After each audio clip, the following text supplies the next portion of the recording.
नमस्कार मित्रांनो, मी विशाल तौर आज पुन्हा एकदा नवा विषय घेऊन आपल्या समोर आहे आणि तो विषय आहे खतांच्या संदर्भात, खतांच्या दरांच्या संदर्भात आणि सबसिडीच्या संदर्भात.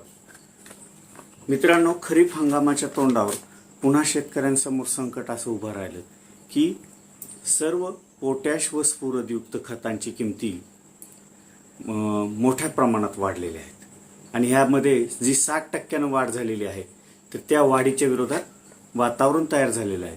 आणि मग ह्या खताच्या किमती कोण ठरवतं त्यावरून वाद आहे, कुणामुळं वाढल्या त्यावरून वाद आहे, याच्यामध्ये राजकारण आहे का त्यावरून वाद आहे.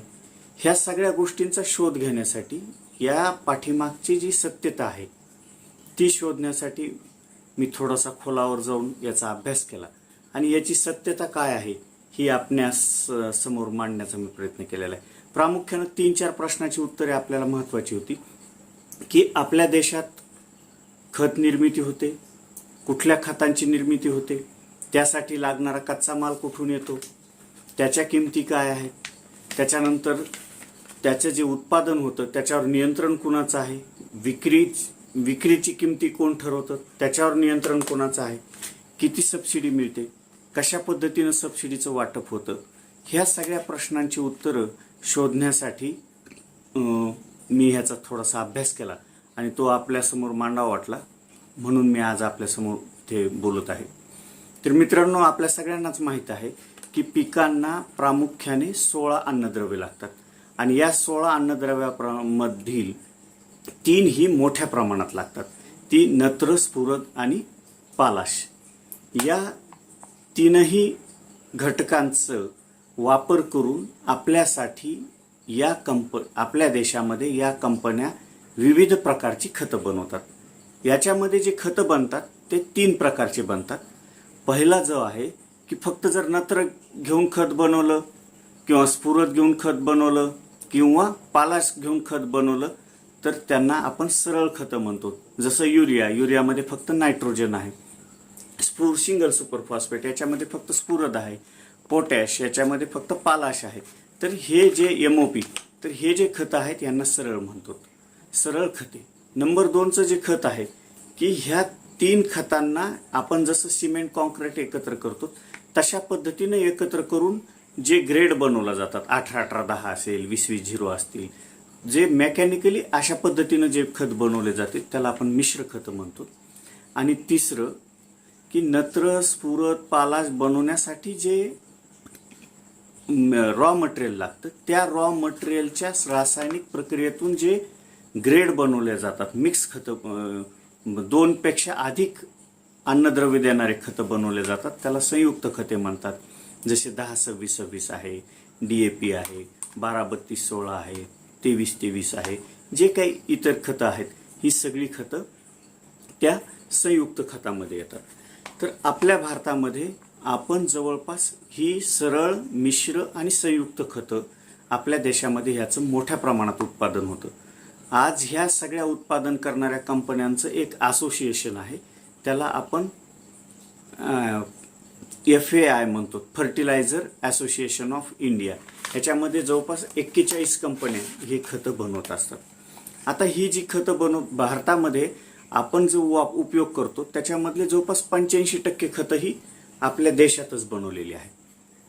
परंतु हे खतं बनवण्यासाठी जो कच्चा माल लागतो, फॉस्फरिक ॲसिड असेल, रॉक फॉस्फेट असेल, नायट्रोजन असेल किंवा तुमचं पालाश असेल, पोटॅशियम असेल, तर हे जे लागतात तर हे आपल्याला मोठ्या प्रमाणामधून विदेशातून आयात करावे लागतात. आणि याचं जर प्रमाण बघितलं तर 75%पेक्षा अधिक मात्रामध्ये हे सगळे रॉ मटेरियल आपण आयात करत असतो. आता हे अशा रॉ मटेरियलचा वापर करून आपल्या देशांमध्ये हे जी खत निर्मिती होते, ह्या खत निर्मितीवर पूर्ण कंट्रोल हा आपल्या केंद्र सरकारच्या रसायने व खत मंत्रालयांचा आहे. त्याच्यानंतर राज्य सरकारचा पण याच्यामध्ये नियंत्रण आहे. तर उत्पादन, पुरवठा, त्यांच्या किमती ठरविल्यानंतर त्यांना मान्यता देणं, त्या खतांना सबसिडी देणं, हे सगळं कार्य केंद्र सरकार करते. तर राज्यात आल्यानंतर त्याच्या वितरणावर लक्ष ठेवणं, त्याच्या साठेबाजीवर लक्ष ठेवणं, विकलेल्या मालाचा रेकॉर्ड ठेवणं आणि तो सर्टिफाईड करून की ह्या कंपनीचे इतका माल विकला, हे सगळं कामावर देखरेख, गुण नियंत्रणावर देखरेख ही राज्य सरकारे करत असतात. तर अशा पद्धतीने ही सगळी रचना आपल्या देशातली खत निर्मितीपासून तर शेतकऱ्यांच्या उत्पादनापर्यंत. आपल्या देशात आता खतांच्या बद्दल शेतीचं ज्ञान लोकांमध्ये वाढलं आणि अवेअरनेस वाढलेला आहे. त्यामुळे 1950च्या दशकामध्ये फक्त 69,000 टन वापरणारा देश, एकूण खतं 69,000 टन वापरल्या जायची, तोच देश आता आपला 2,89,00,000, 2019चा आकडा, एवढं 2,89,00,000 टन आपल्या देशामध्ये खत वापरलेलं आहे. आता आपल्या देशाचं अन्नधान्याचं उत्पादन चांगलं व्हावं यासाठी केंद्र व राज्य सरकारचा हेतू असा असतो की ही खतं माफक दरात शेतकऱ्यांना मिळाली तर त्याचा उपयोग चांगला होईल आणि त्याच्यातून देशाचं उत्पादन वाढेल. म्हणून सुरुवातीपासूनच या खतांच्या निर्मितीला, वाहतुकीला वेगवेगळे अनुदान दिले जातात आणि त्या अनुदानामुळे खतांच्या किमती कमी आणि नियंत्रित राहिलेल्या आहेत. तर हे कशा पद्धतीनं खताचे अनुदान देतात, तर ते अनुदानाच्या पद्धतीमध्ये 2010 पासून जी पॉलिसी अवलंबली आहे मी त्याबद्दल सांगतो की 2010 पासून खतांना अनुदान देण्यासाठी 2 विभाग केलेले आहेत. पहिला विभाग म्हणजे फक्त नत्र बनवणारे जे खतं आहेत, नत्र देणारे खतं, त्याच्यामध्ये स्पेशली युरिया जर म्हणलं तर हा जो गट आहे त्याचा एक गट आहे.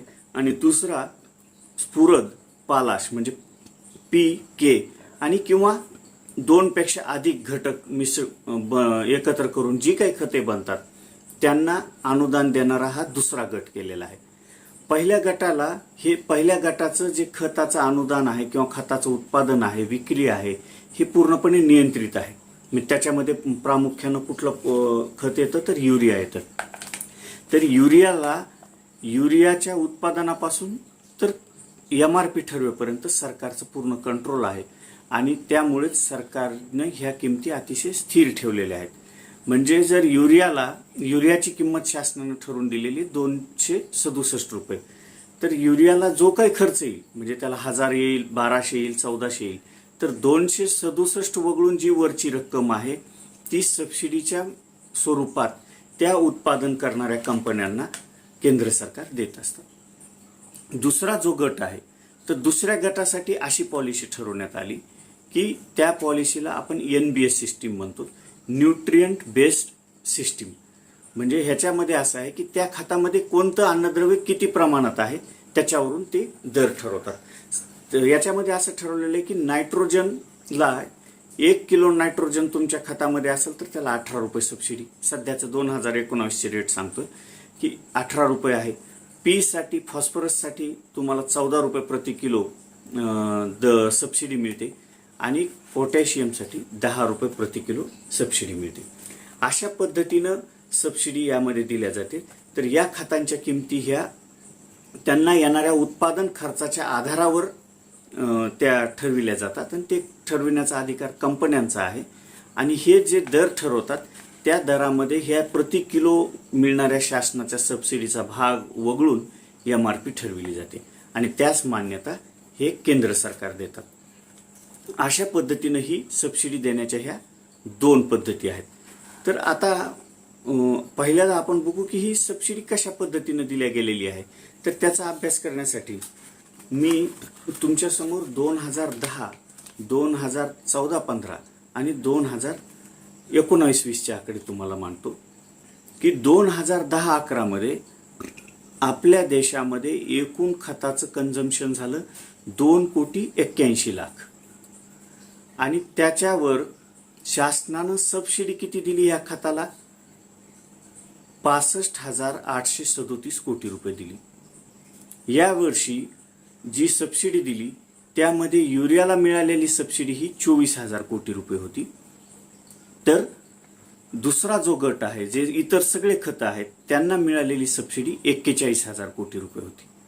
जर तुम्हाला खत वाईज, बॅग वाईज जर सांगितलं तर मी थोडक्यात 3 ते 4 बॅगचं उदाहरण देतो. सिंगल सुपर फॉस्फेटला 2010-11 मध्ये 220 रुपयाची प्रति बॅग सबसिडी मिळत होती. तर म्युरेट ऑफ पोटॅशसाठी 775 रुपये, 10-26-26 साठी 735 रुपये, तर युरियासाठी 750 रुपये सबसिडी ही 2010-11 मध्ये मिळायची. आता आपण 2014-15चं उदाहरण जर घेतलं तर या वर्षी आपल्या देशामध्ये शेतकऱ्यांनी 2,86,00,000 टन खत वापरले. त्या एवढ्या खत वापराच्या अगेन्स्ट सरकारनं त्या खत उत्पादक कंपन्यांना 71,280 कोटी रुपयाची सबसिडी दिली. या सबसिडीमध्ये जर आपण युरियाचा विचार केला तर एकट्या युरियाला 41,000 कोटी रुपयाची सबसिडी मिळाली.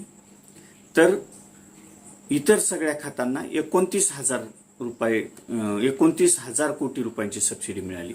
यामध्ये जर आपण बॅग वाईज विचार केला तर सिंगल सुपर फॉस्फेटला 2010-11 मध्ये जी 220 रुपये सबसिडी मिळायची ती 2014-15 मध्ये 117 रुपये सबसिडी देण्यात आली.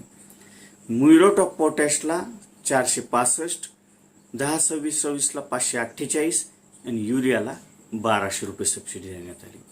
आणि तेच आपण जर 2019-20 ची तुलना केली तर 2019-20 मध्ये एकूण कंझम्पशन 2,89,00,000 रुपये, सॉरी एकूण कंझम्पशन खताचं 2,89,00,000 टनाचं झालंय आणि त्याला शासनानं सबसिडी दिली आहे 79,309 कोटी रुपयाची. याच्यामध्ये युरिया 53,000 कोटी रुपये आणि जो इतर खतं आहेत त्यांना 26,000 कोटी रुपये. आणि याच्यामध्ये SSP 132, म्युरेट ऑफ पोटॅश 304. हा टेबल दाखवण्यामागचा उद्देश असा आहे की या टेबलवरून आपल्याला स्पष्ट दिसतंय की सरकारनं सबसिडी दिली आहे. सबसिडीमध्ये काही कमी केलं वगैरे असं मी म्हणणार नाही, परंतु ह्याच्यामध्ये इम्बॅलन्स झालेला आहे. एका बाजूला युरियाच्या किमती स्थिर ठेवून या युरियासाठी 53,000 कोटी रुपये दिलेले. म्हणजे युरियाला 2010-11ला 750 रुपये सबसिडी मिळायची प्रति बॅग मागे, ती आता 1,400 रुपये मिळते. परंतु याच उलट जर बघितलं तर सिंगल सुपर फॉस्फेटला 220 रुपये मिळायची, ती आता 132 रुपयावर आली. 10-26-26 ला 775 मिळायची, ती आता 405 रुपयावर आलेली. मग याचा परिणाम काय झाला की याचा परिणाम सरळ सरळ हे जे खतं आहेत, युरिया सोडून जे इतर खतं आहेत त्याचा दरवाढीवर दरवर्षी परिणाम होत गेला. यावर्षी अचानक एवढे दर का वाढले तर याच्यामध्ये प्रामुख्यानं जी महत्वाचं कारण आहे की आपल्याला जो कच्चा माल मिळतो इतर देशांकडून त्या कच्च्या मालांच्या दरामध्ये मोठ्या प्रमाणात वाढ झाली. ही एक सत्य गोष्ट आहे. चायनानं आपल्याला मालही देणं बंद केलेलं आहे. तर ह्या गोष्टींमुळे ह्या दरांची वाढ झालेली आहे. त्याचसोबत दुसरं कारण असं आहे की ह्या सर्व खतांना एक समप्रमाणात सबसिडी द्यायला पाहिजे जेणेकरून सगळ्या शेतकऱ्यांना त्याचे दर थोडेसे इक्वल होईल. कारण की आज समप्रमाणात खत देण्याची गरज आहे, हे सबसिडी देण्याची गरज आहे. 2010-11च्या तुलनेमध्ये 10-26-26 DAP, single super phosphate, potash, इतर जी सगळी खतं आहेत त्यांच्या तुलनेमध्ये दिल्या जाणारी सबसिडी फार कमी झालेली आहे. एकतर उत्पादन खर्च वाढला, सबसिडीची रक्कम कमी झाली, यामुळे खतांच्या किमती मोठ्या प्रमाणात वाढलेल्या आहेत. अशा इम्बॅलन्स म्हणजे युरिया स्वस्त आणि कालच पुन्हा पंतप्रधानांनी जाहीर केलं की आपण DAPला पुन्हा सबसिडी देणार, म्हणजे फक्त एकाच प्रकारच्या खताला देणार, म्हणजे पुन्हा DAP स्वस्त होईल, इतर खतं महाग होईल. मग याचा परिणाम काय होतो की खत वापरामध्ये सर्वसामान्य शेतकरी संतुलित खताचा न वापर करता जे स्वस्त मिळतं त्याचा मोठ्या प्रमाणात वापर केला जातो. संतुलित खताचा वापर करण्यासाठी ही जी NBS सिस्टीम आहे, न्यूट्रिएंट बेस्ड सबसिडी सिस्टीम आहे, की त्याच्यामध्ये किती अन्नद्रव्य आहे त्याला किलो प्रमाणे जी सबसिडी मिळते त्याप्रमाणे त्या सबसिडी द्याव्यात. सर्व खतांचे दर एका पातळीवर आणावेत आणि त्यामुळे जे युरियाचं जे अति प्रमाणात वापर होत आहे तो पण कमी होईल. थोड्याफार युरियाच्या किमती वाढल्या तरी चालतील, तो पण कमी होईल. इतर खतांच्या किमती कमी झाल्या तर संयुक्त खताचा वापर वाढेल आणि एक संतुलित जे शास्त्रज्ञ शिफारस करतात त्याप्रमाणे शेतीला खतं मिळतात. ही जी एकाच खताला मोठ्या प्रमाणात सबसिडी देणं आणि इतर खतांना सबसिडी कमी करणं ही जी एक चुकीची पॉलिसी असल्यामुळे ही परिस्थिती आहे. आपण शेतकऱ्यांच्या लेवलवर काय करू शकतो? आता जर खतांचे दर कमी करायचे असतील तर त्याच्या पाठीमागे फक्त प्रामुख्याने 2च कामं असू शकतात. की एक जर त्या कंपन्यांना चुकीचे रेट ठरवले असतील तर त्यांना रेट रिवाईज करायला लावणं, आणि दुसरं म्हणजे या खतांच्या सबसिडींच्या रक्कमा वाढवणं. आपल्या शेतकऱ्यांच्या पातळीवर आता ही तर वाढ टाळता न येणारे आहेत, कारण की ह्या दरवर्षी वाढी होत चाललेल्या आहेत. आजही तुम्हाला 60% वाढवतील, कमी करायचं म्हणलं तर पुन्हा त्याच्यात 1,500 रुपये कमी करतील, परंतु त्याच्यामधल्या ज्या मूळच्या किमतीत त्याच्यावर कुठलेही खतं येणार नाहीत. दरवर्षी वाढ ही अटळ आहे. मग आपला शेतीवरचा उत्पादनाचा खर्च जर कमी करायचा असेल तर आता आपल्याला फर्टिगेशनकडे वळवावे लागेल, लिक्विड फर्टिलायझर्सचा वापर करावा लागेल आणि फॉलियर स्प्रेजकडं आपल्याला वळावं लागेल, तरच आपल्या खतांचा जो खर्च आहे तो कमी होईल. तरी पण सुद्धा सरकारला म्हणजे सरकारला म्हणण्यापेक्षा एक सगळ्याच राजकीय पक्षांनी असा जरूर विचार करावा की आज शेतीला जी खतं लागतात ती अतिशय शेतकऱ्यांची महत्त्वाची गोष्ट आहे, आणि निविष्ठांचा खर्च वाढला तर शेतकऱ्यांना शेती करणं अवघड होईल. म्हणून खताच्या किमतीच्या वाढीच्या संदर्भामध्ये म्हणजे अचानक एवढे वाढ होत असताना सुद्धा सगळ्याच राजकीय पक्षांना जे त्यांच्याकडे दुर्लक्ष केलं, असं दुर्लक्ष करणं ही चांगली गोष्ट नाही. आणि शेतीप्रधान शेतकरी हे असंघटित शेतकरी आहेत. तुमचं फर्टिलायझर असोसिएशन ऑफ इंडिया हे तुमच्याकडून भांडून अनुदान घेऊ शकेल, परंतु शेतकऱ्यांच्या किमतीसाठी संघटित शेतकरी होणार नाहीत. म्हणून असंघटित शेतकऱ्यांसाठी सर्वच राजकीय पक्षांनी पुढाकार घेऊन एकदम एवढी मोठी जी वाढ झालेली आहे ती वाढ कमी केली तर निश्चितच त्याचा सगळ्या शेतकऱ्यांना फायदा होईल. धन्यवाद.